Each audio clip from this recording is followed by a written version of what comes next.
Unless you've been living under a rock for the last few years, you would know that trench warfare is back in style, baby. And trenches haven't really changed a whole lot over the decades and centuries even of their employment. Primarily what's going to happen is that you're going to have this primary trench line right here where people have dug fighting positions. They have all been connected, whether they do it by hand or with engineering assets, it doesn't really matter. But you set this up as a hard line of defense so that the enemy can't just roll over you. In Ukraine, you see it a lot where they've taken advantage of some existing terrain, like kind of the berms in between farm fields, where there's a little bit more trees, and then they have all this open space in front of them. Gives them a little bit more cover and concealment, gives them a little bit of height to observe out.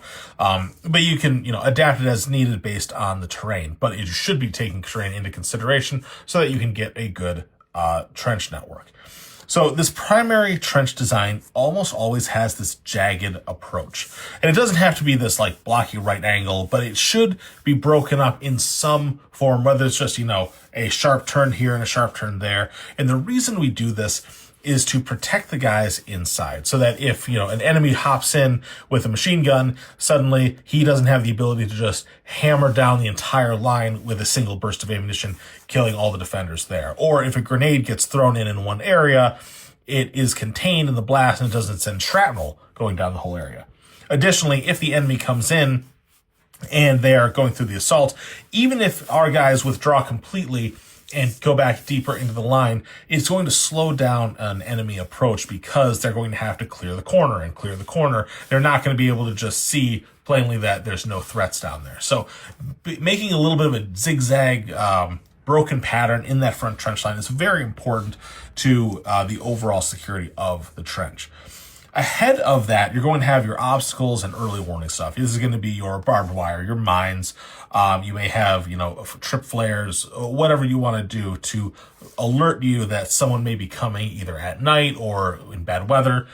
In the daytime, you'll probably be able to see them. But if you can't see certain areas where there's dead space, you want to make sure that you have some indicator so that you know when someone is coming. You'll also have forward observation posts. This is where you can send guys in 1- and 2-man teams to be able to listen and catch anyone trying to do a covert breach. This image has them modeled like forward of the actual obstacles. You could also have them back behind it if that makes more sense for the situation.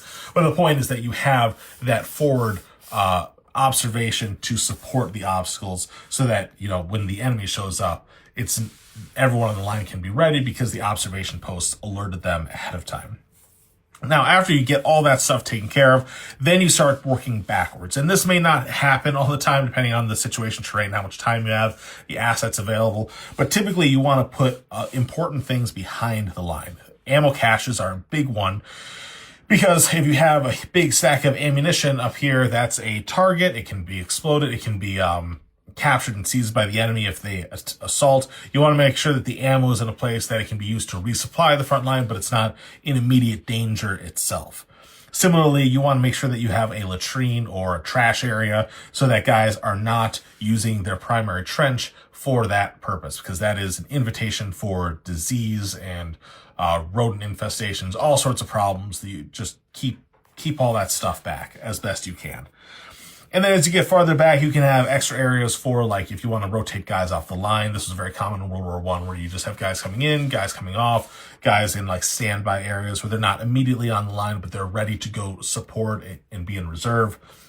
You can have headquarters areas for mission planning and rehearsals, and you can do communication trenches to connect with everybody else.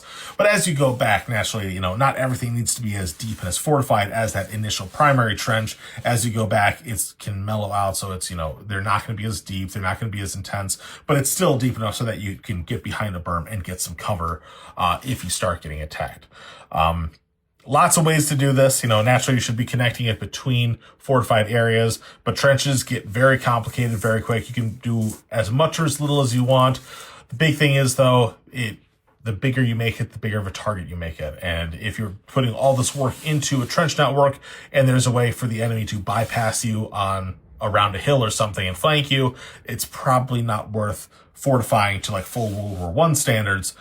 But at the same time, if you have a defensive position, you have the ability to dig a few trenches, that can be very, very powerful in fighting off an attack.